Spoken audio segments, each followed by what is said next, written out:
جب چھوٹا معافی مانگتا ہے نا اٹھ کے جاتا ہے، اور بڑے کے پیر پکڑتے ہیں تو نرا معاف نہیں کرتا، بڑا رو بھی پڑتا ہے، بڑا رو بھی پڑتا ہے۔ اور وہ کہتا ہے کہ وہ میں اور تو اماں کے پاس اکٹھے بیٹھتے، ایک باپ کی موٹر سائیکل پہ اکٹھے بیٹھتے، تو تیرا اور میرا رشتہ یار تو نے یہ کیوں، وہ جو آنسو نکلتے ہیں نا، وہ درد ہوتا ہے، وہ کیف ہوتا ہے، وہ سوز ہوتا ہے، وہ لذت ہوتی ہے، وہ پیار ہوتا ہے۔ رب کہتا ہے تو معافی مانگ، انہو کان غفارا، تو معافی مانگ، میں تجھے معاف بھی کروں گا، تیرے اوپر رحمت بھی فرماؤں گا، تیرے اوپر کرم نوازی بھی کروں گا، تجھے نواز دوں گا، تجھے عطا کروں گا۔ حضرت موسیٰ کلیم اللہ علیہ السلام کا زمانہ مبارکہ تھا، قحط پڑ گیا، بارش نہیں ہوتی۔ ہم لوگ نا اب تو خیر ہمارے پاکستان میں تو ٹیبل ٹاک ہوتی ہے، ٹاک شو ہوتے ہیں، ہمارے یہاں تو پتہ کیا جاتا ہے کہ بارش ہو کیوں نہیں رہی، پھر اس پہ یہ ہوتا ہے کہ دھواں بڑا چڑھ گیا ہے، حالات بڑے خراب ہیں، فلاں ایسے ہو گیا، قحط کا ہم تو اسباب تلاش کرتے رہتے ہیں نا جی، فوق بہت زیادہ ہے، فلاں چیز ایسے ہے، فلاں چیز ایسے، ہم تو یہ تلاش کرتے رہتے ہیں۔ وہ لوگ یوں نہیں کرتے تھے، وہ سیدھے جا کے مصلوں پہ بیٹھتے تھے، اس لیے کہ وہ کہتے تھے جب رب چاہتا ہے تو پھر کوئی چیز کسی چیز کو روک سکتی، وہ سیدھے مصلے پہ بیٹھتے۔ اعلیٰ حضرت فاضل بریلوی رحمۃ اللہ علیہ کے پاس ایک مولانا محمد حسین آئے، وہ فلکیات کے بڑے ماہر تھے، تو اعلیٰ حضرت نے فرمایا ذرا ستاروں کا حساب لگا کے دکھاؤ بارش کب ہوگی، کہنے لگا پورا مہینہ تو نہیں ہوگی۔ تو اعلیٰ حضرت رحمۃ اللہ علیہ فرمانے لگے کہو کہ میرا علم کہتا ہے مہینہ نہیں ہوگی، اللہ چاہے تو ابھی ہو سکتی ہے۔ کہنے لگا جی وہ تو ٹھیک ہے پر میرا علم، وہ جیسے روز لوگوں نے پیر نیٹو سے شاہ صاحب نہیں کھولے ہوتے ہیں کہ بارش کب آئے گی، اس کی طرف نہ دیکھ، مصلے پہ بیٹھ، مہربانی کر مصلے پہ بیٹھ، اللہ کی بارگاہ میں حاضر ہو، اسے معافی مانگ، اسے منا تاکہ وہ رحمت کی بارش۔ کہنے لگا جی میرا علم کہتا ہے، تو اعلیٰ حضرت فرمانے لگے پھر وہی بات، تو کیا ہے اللہ چاہے تو بارش ابھی، لیکن یہ جو اڑ گئے ہیں نا بیچارے، یہ اڑ ہی گئے ہیں، یہ جہاں الجھ گئے ہیں وہاں یہ لوگ الجھ گئے، اللہ ہمیں الجھنے سے محفوظ فرمائے۔ تو اعلیٰ حضرت اٹھے تو فرمایا ٹائم کیا ہوا ہے گھڑی پہ، کہنے لگا جی 12، تو اعلیٰ حضرت نے گھڑی گھمائی، اب کیا بج گیا، کہنے لگا 4 بج گئے، فرمانے لگے بج گئے نا 4، کہنے لگا جی آپ نے گھڑی گھما کیوں دی ہے، فرمانے لگے اللہ بھی جب چاہے تو ستارے گھما دیتا ہے، اللہ بھی ستارے گھما دیتا ہے بارک، کہنے لگا جی وہ تو ٹھیک ہے پر مہینہ نہیں ہو سکتی، اڑا ہوا بندہ اس کا کوئی علاج ہے جو اڑ جو جائے، قرآن کہتا ہے وَإِذَا خَاطَبَهُمُ الْجَاهِلُونَ قَالُوا سَلَامًا، اسے سلوٹ کرو نور سے، تو جا میں تیرا، کہنے لگا جی ہو پورا مہینہ، فرمانے لگے یار تو جا اپنا کام کر۔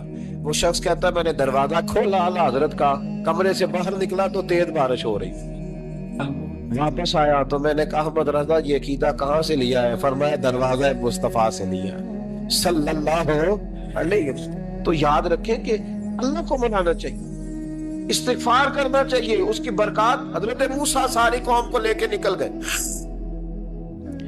آؤ بھائی میدان میں اللہ کی بارگاہ میں استغفار کریں اور بارش کا سوال کریں، بارش مانگے۔ جب باہر نکلے دیر تک دعائیں ہوتی رہی تو حضرت موسیٰ علیہ السلام کو رب کریم نے وحی فرمائی کہ موسیٰ آپ کی قوم میں نے ایک شخص ہے جس کو 40 سال ہو گئے نافرمانی کرتے، اس نے رب سے صلح نہیں کی۔ کتنے لوگ ہیں؟ ایک، اور 40 سال سے وہ نافرمان ہے، اس کو مجمع سے نکال دو بارش ہو جائے۔ اگر ایک گناہگار کی وجہ سے بارش رک جاتی ہے اور جہاں دروازے کھلے ہوئے ہوں، جہاں تنہائیاں خوفناک ہوں، اور جہاں تباہی اتری ہوئی ہو، اور جہاں لوگ کروڑوں روپیہ مال ہڑپ کر گئے ہوں، اور جہاں علماء کو ہاتھ کڑیاں لگا کے ٹھنڈی زمینوں پہ لٹا دیا جائے اور قوم کہہ رہی ہو اچھا ہوا اچھا ہوا، لوگ پھبتیاں اڑا رہے ہوں، مذاق کر رہے ہیں، تو پھر اس قوم پہ کس طرح کر کے فضل الہی۔ اور یہ مولوی کا معاملہ نہیں، یہ تو ممبر رسول کا معاملہ ہے۔ میرے مصطفیٰ نے یہ نہیں کہا پیر میرا وارث ہے، حضور نے فرمایا عالم میرے دین کے وارث ہے۔ ہاں حضور نے فرمایا جس نے عالم کے چہرے کا دیدار کیا سمجھے میں نے اپنے نبی کی زیارت کی ہے۔ لیکن یہاں تو خیر یہ عنوان نہیں، ورنہ میں اس پر جاتا۔ تو کہا ایک بندہ ہے 40 سال سے اللہ کی نافرمانی کر رہا ہے، وہ اگر نکل جائے تو بارش ہو جائے گی۔ حضرت موسیٰ نے اعلان کر دیا بھی ایک شخص ہے، وہ اگر نکل جائے تو بارش ہو جائے گی۔ پتہ تو ہوتا ہے نا سب، مجھے بھی پتہ ہے کہ میں اندر سے کیسا ہوں، اور آپ کو بھی خبر تو ہوتی ہے نا جی۔ جب بات ہو رہی ہوتی ہے تو پھر پتہ تو چلتا ہے نا کہ بات کہاں جا کے سیٹ ہو رہی ہے، پتہ چلتا ہے نا۔ اسے ابھی چل گیا پتہ، اب اندر ہی اندر رونے لگا۔ اور دیکھو امام رازی اور امام غزالی دونوں نے لکھا ہے کہ اس درد سے رویا، اس درد سے کہ ادھر والے کو بھی پتہ نہ چل جائے، مجمع کے اندر کھڑا ہے، اور ادھر والے کو بھی استغفار، دیکھو ادھر والے کو پتہ نہ چل جائے، اور ادھر والے کو بھی کہیں ہجوم میں غم میں بھی توہین میں ضبط غم نہ ہوئی۔ ہم اس احتیاط سے روئے کہ آنکھ نم نہ ہوئی، ہجوم میں غم میں بھی توہین میں ضبط غم نہ ہوئی۔ ہم اس احتیاط سے روئے کہ آنکھ نم نہ ہوئی، روئے بھی پر کسی کو آنسو نہیں دیکھنے دیے۔ ہم اس درد سے کہتا ہے اللہ تو تو معاف کرنے والا ہے نا، تو تو معاف کرتا ہے، پردہ پوشی کرتا ہے، اور مالک اگر لوگوں کو پتہ چل گیا تو میرے تو بچوں کا بھی جینا حرام کر دے گا، یا اللہ میری تو آنے والی نسل بھی تڑپ کے وقت گزارے گی۔ مالک تو معاف کر دیا کرتا ہے، لوگ نہیں معاف کرتے۔ اے اللہ یہ میری خوبیاں بھول جائیں گے، میری خامیوں پر بات، مالک میں یہ ذلت نہیں برداشت کر سکتا، فضل فرما۔ حضرت موسیٰ نے دوبارہ اعلان کیا، نکلتے ہو کہ نہیں نکلتے؟ پھر تڑپا، خدا بتا مجھے بے آبرو نہ کر، یہ ذلت اور رسوائیاں یہ نہیں برداشت ہوتی، اللہ درگزر۔ حضرت موسیٰ نے تیسرا اعلان کیا، نکلتا ہے یا میں پھر اس کا نام لوں، اللہ سے پوچھ کے نام لوں اس کا، بتاؤ کون ہے؟ اب تو تڑپ گیا، کہنے لگا مالک میں تیری بارگاہ میں استغفار کرتا ہوں، آئندہ نہیں کرتا، آئندہ نہیں کرتا۔ یہ لفظ ادا کیے، بندہ کوئی بھی نہیں نکلا، رب کریم نے بارش عطا کر دی، تیز بارش، جب برسی نہ تیز بارش، تو لوگ تو امید دیکھ کے دوڑ گئے تھے۔ حضرت موسیٰ کہنے لگا یا اللہ مجھے بھی تو بتا، تو نے کہا تھا کہ جب تک بندہ نہیں نکلتا بارش نہیں ہوگی، تو نکلتا کوئی بھی نہیں، بارش ہوگی، ماجرا کیا ہے؟ تو رب کریم نے فرمایا موسیٰ بس اس نے مجھ سے صلح کر لی، اس نے مجھ سے صلح کر لی۔ اور امام غزالی نے لفظ لکھے، حضرت موسیٰ نے پوچھا، حالانکہ اللہ اپنے نبیوں کو غیب کے خزانے دیتا ہے، پوچھا کہ اے اللہ مجھے اس کا نام بتا دے، تو رب کریم نے فرمایا موسیٰ جب گناہگار تھا تب نہیں کسی کو بتایا، جب پاپی تھا تب نہیں بتایا، جب مجرم تھا تب نہیں بتایا، کیسے بتا دو؟ فرمایا اس کی میری صلح ہو گئی ہے، اور فرمایا جو بارش نہیں نہ ہو رہی تھی وہ بھی اس کی وجہ سے نہیں ہو رہی تھی، اب جو ہوئی ہے نا یہ بھی اسی کی وجہ سے ہوئی ہے، یہ بارش جو ہوئی ہے نہیں اس گناہگار کے سبب سے اپنی راتیں اللہ کے ساتھ گزارے، مصلی پہ بیٹھے۔ میرے صاحب رحمۃ اللہ علیہ سے جب کو کہتا نا کہ بڑا پریشان ہوں تو کچھ بتائیں، تو فرماتے آج رات مصلی پہ بیٹھ کے اپنے رب سے بات کرنا، میں بھی بات کروں۔ بندوں کو دکھ بتانے سے عزت میں کمی آتی ہے، اور اگر اللہ کو بندہ اپنے دکھ بتائے تو اللہ عزتیں بڑھا دیتا ہے۔ حضرت امام حسن سے آ کے وظیفہ پوچھا، اس شخص نے کہا حضور اولاد کوئی نہیں تو وظیفہ بتائے، تو آپ نے فرمایا استغفار پڑھا کر، کیا کر؟ اس نے کہا ٹھیک ہے، تو حضور پھر میں دوبارہ کعبہ ہوں، تو امام حسن کہنے لگے بے اولاد ہے نا تو استغفار کا وظیفہ بتایا نا؟ کہا ہاں۔ فرمانے لگے اب اس وقت آنا جب اللہ تجھے 10 بیٹے عطا کرے گا۔ کتنے؟ 2 4 نہیں، 10 ہی کہہ دیے۔ تو حضرت امیر معاویہ رضی اللہ تعالیٰ دیکھا، کہنے لگے حسن اتنا بڑا دعویٰ؟ آپ فرمانے لگے میں نے کہہ دیا نا تو اللہ فضل کرے گا، ہاں ہاں اللہ خیر کرے گا، خیر ہو جائے گی۔ وہ شخص کئی سالوں کے بعد آیا، کئی سالوں کے بعد، تو حضرت امیر معاویہ کو بھی ساتھ لایا، کہنے لگا حضور اللہ کے فضل سے اللہ نے 10 بیٹے عطا فرمائے، پورے 10 ہی اللہ نے دیے۔ تو حضرت امیر معاویہ کہنے لگے جناب بات تو آپ کی سچی ہو گئی، پر مجھے بھی بتائیں یہ وظیفہ کہاں سے لیا؟ فرمانے لگے قرآن پاک سے، سورہ نوح کی 10 11 12 آیت پڑھو، اللہ فرماتے تم استغفار پڑھو میں تمہاری بیٹوں سے بھی مدد کروں گی، مالوں سے بھی مدد کروں گا۔ تو میں نے استغفار بتائی تھی، اور قرآن میرے اللہ کا ہے، رب کا وعدہ جھوٹا ہو سکتا ہے؟ فرمایا 10 بیٹے ملنے تھے، میں نے کہہ جو دیا تھا۔ اور میرے بھائیوں یاد رکھیں استغفار اللہ کی رحمت نازل کر، ایک ہوتا ہے خوف، ایک ہوتی ہے خشیت۔ خوف والے لوگ توبہ کرتے ہیں، خشیت والے استغفار کرتے ہیں۔ ایک ہوتا ہے خوف، ایک ہوتی ہے خشیت والے استغفار کرتے ہیں۔ نبی کریم علیہ السلام نے فرمایا میں دن میں 100 مرتبہ استغفار کرتا ہوں، دن میں 100 مرتبہ۔ توبہ والا کہتا ہے کہ میں بھول گیا تھا، مجھے معافی مل جائے، اور خشیت والا کہتا ہے میرا یار ناراض نہ ہو جائے، وہ استغفار ہی کرتا رہتا ہے، وہ معافی مانگ۔ حضرت رومی نے مثال دی ہے، فرماتے ایک عورت تھی تو بھیک مانگا کرتی تھی، ایک دن بادشاہ کے دروازے پہ بھیک مانگنے گئی تو بادشاہ کو پسند آ گئی، اس نے نکاح کر دیا۔ 20 کنیزائیں اس بی بی کے پاس تھی خدمت کرنے کے لیے، روٹی دینے کے لیے، کپڑا دینے کے لیے، لیکن وہ ہر وقت روتی رہتی تھی، ہر وقت روتی۔ ایک سمجھدار کنیز کہنے لگی کہ ملکہ اب تیرا خرچہ بہت بڑا ہے، تو ہر وقت روتی رہتی ہے، معافی مانگتی رہتی ہے ہر وقت، ایسی نعمت ہے جو تیرے پاس نہیں۔ تو وہ کہنے لگی اس لیے تو روتی ہوں۔ کیا مانا؟ کہنے لگی اس لیے روتی ہوں کہ میں اس قابل نہیں تھی جو مجھے مل گیا، کہیں میرے سر کا سائیں ناراض نہ ہو جائے، کہیں بگڑ نہ جائے، مجھے پتا ہے کہ میں کیا تھی اور مجھے کہاں تک پہنچا دیا، میں روتی اس لیے ہوں کہ کبھی کہیں وہ ناراض۔ حضرت عمر اس لیے روتے تھے کہ کہیں مصطفیٰ ناراض نہ ہو جائے، حضرت ابو بکر اس لیے تڑپتے تھے کہ کہیں اللہ کا فضل روٹ نہ جائے۔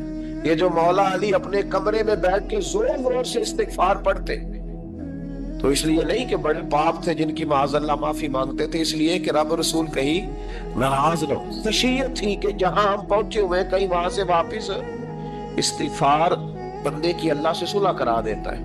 اللہ تبارک و تعالیٰ کے ساتھ انسان کا جو رشتہ ہے اس میں انسان کی کچھ کمزوریاں آڑے آتی ہیں، گناہ ہو جاتے ہیں، غلطیاں ہو جاتی ہیں۔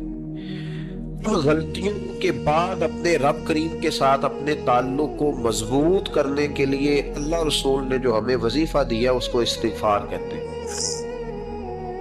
استغفار ویسے اس کا لغوی معنی تو ڈھانپنا ہوتا ہے، یہ غفر سے بنا ہے، لیکن اس کے اصطلاحی معنی یہ ہے کہ جو گناہ انسان سے ماضی میں ہو جائے ان سے معافی چاہنے کا نام استغفار ہے۔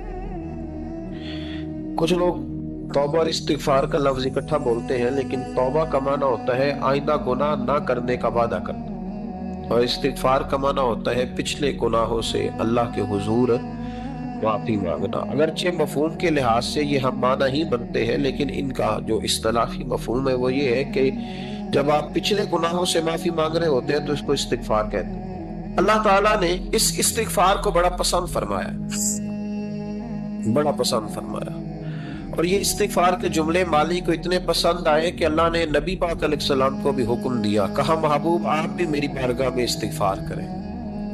اگرچہ حضور کا استغفار اس معنی میں نہیں ہے، بلکہ نبی پاک کا استغفار تو بلندی درجات کا معاملہ ہے، کیونکہ استغفار خود ایک عبادت ہے، تو یہ عبادت کرنے کا اللہ نے اپنے محبوب کو ارشاد فرمایا۔ جب فتح مکہ ہوئی تو فرمایا اذا جاء نصر اللہ والفتح، جب اللہ کی مدد آئی تو پھر فتح نصیب ہوئی، وَرَأَيْتَ النَّاسَ يَدْخُلُونَ فِي دِينِ اللَّهِ أَفْوَاجًا، تو پھر آپ دیکھیں گے لوگوں کو، لوگ فوجوں کی فوجیں دین میں داخل ہو رہے۔ لوگ پہلے ایک ایک دو دو کر کے آیا کرتے تھے، تو اب فوجوں کی فوجیں آ رہی ہیں، تو یا اللہ ہم کیا کریں؟ تو رب کریم نے فرمایا محبوب فَسَبِّحْ بِحَمْدِ رَبِّكَ وَاسْتَغْفِرْ، اپنے رب کے لیے حمد کرو، تسبیح پڑھو اور استغفار کرو۔ کیا کرو؟ استغفار، معافی مانگو، اس کے حضور آہذاری کرو، استغفار کرو۔ مانا یہ ہوا کہ جب تو غلطی ہو جائے پھر بھی استغفار کرو، جب اللہ زیادہ نعمتیں دے پھر بھی استغفار کرو۔ ہمارے یہاں یہ ہوتا ہے کہ جب تو کوئی نقصان ہوتا ہے تو وہ اللہ کی طرف سے ہوتا ہے، نقصان ہو جائے تو کہتے ہیں اللہ کی مرضی تھی، اور فائدہ ہو جائے تو کہتے ہیں میں نے محنت ہی بڑی کی تھی، میری جدوجہد بڑی تھی۔ ایک بچہ ایک دفعہ میرے پاس کہیں انٹرویو کے لیے جا رہا تھا تو دعا کرانے آیا، کہنے لگا میں نے وہاں جانا ہے، دعا کیجئے گا اللہ تعالیٰ کامیابی دے۔ میں نے دعا کی، کچھ اس کو پڑھنے کو بتایا، لیکن کامیاب نہ ہو سکا، لوٹ آیا۔ تو میں نے پوچھا کہ کیا بنا؟ کہنے لگا حضرت صاحب بس اللہ کی مرضی تھی، اللہ کی مرضی تھی۔ پھر ایک دفعہ گیا تو نہ کہا اللہ کی مرضی تھی، تیسری دفعہ گیا کامیاب ہو گیا۔ تو بھئی اب کیا بنا؟ کہنے لگا جی جب میں داخل ہوا تو اس نے جاتے ہی مجھ سے پوچھا سب سے پہلا سوال یہ کہ تمہیں جنرل نالج کی بھی کچھ معلومات ہے یا شعبے کے آدمی ہو؟ تو میں نے کہا جناب پوچھیے۔ تو انہوں نے پاکستان کا حدود اربہ پوچھا تو میں نے فٹافٹ بتا دیا۔ پھر انہوں نے مجھ سے پوچھا کہ یہ جو مینار پاکستان ہے اس کی تجویز کس شخص نے دی تھی؟ تو میں نے فٹافٹ اس کا بھی نام بتا دیا۔ پھر شارٹ ہینڈ کے ایک دو سوالات اس نے کیے تو وہ بھی میں نے بتا دیے، تو الحمدللہ کامیاب ہو گیا۔ میں نے کہا بیٹے جب تو ناکام ہوا تھا تو اللہ کی مرضی تھی، اور کامیاب ہوا ہے تو میں لگا دیے، اللہ کی مرضی کدھر گئی؟ یہ اتنا بڑا نقص ہے انسانی فطرت کا، اتنی بڑی کمزوری ہے کہ معاذ اللہ تعالی ہم کمزوریاں قدرت کے کھاتے میں ڈال دیتے ہیں، اور ناکامیاں قدرت کے کھاتے میں، اور کامیابیاں کیا تماشا۔ حالانکہ ہونا یہ چاہیے تھا کہ جہاں انسان کمزور پڑے تو کہے میری غلطی تھی۔ صوفیاء یہ سبق دیتے ہیں، اللہ کے بندے یہ پیغام دیتے ہیں کہ جب تم کہیں ناکام ہو جائے تو سمجھ جائے تیری، اور جب تو کامیاب ہو جائے تو سمجھ رہے اللہ راضی ہو گیا تھا، اللہ نے رحمت کر دی، اس نے فضل کیا۔ تو یاد رکھیں استغفار، کئی چیزوں پہ استغفار ہوتا ہے، کئی چیزوں پہ، اور استغفار کا نفع ملتا ہے۔ کیا نفع ملتا ہے؟ وہ سورہ نوح کی آیت نمبر 10، 11 اور 12 میں اللہ نے بیان فرمایا کہ استغفار صرف گناہ سے معافی چاہنے کا نام نہیں، بلکہ استغفار کا تمہیں فائدہ ملے گا۔ کیا فرماتے ہیں؟ فَقُلْ تُسْتَغْفِرُوا رَبَّكُمْ۔ جب حضرت نوح کی قوم قحط کا شکار ہو گئی، آزمائشیں آ گئیں، تو آ کے حضرت نوح سے کہنے لگے اب ہم کیا کریں؟ تو کیا کہا حضرت نوح نے؟ فرمایا فَقُلْ تُسْتَغْفِرُوا رَبَّكُمْ، آپ نے فرمایا اپنے رب سے استغفار کرو، اپنے رب سے۔ انہوں نے قحط کی بات کی، انہوں نے کہا کہ کھیتیاں اجڑ گئی ہیں، بارش نہیں ہو رہی، قحط کی بات کی۔ آپ نے کیا کہا؟ استغفار کرو، کیوں کہ انہ کان غفارا، بے شک اللہ بڑا ہی بخشنے والا۔ وہ کیا کرے گا؟ یرسل السماء علیکم مدرارا، وہ تم پر موسلا دار بارش برسائے گا۔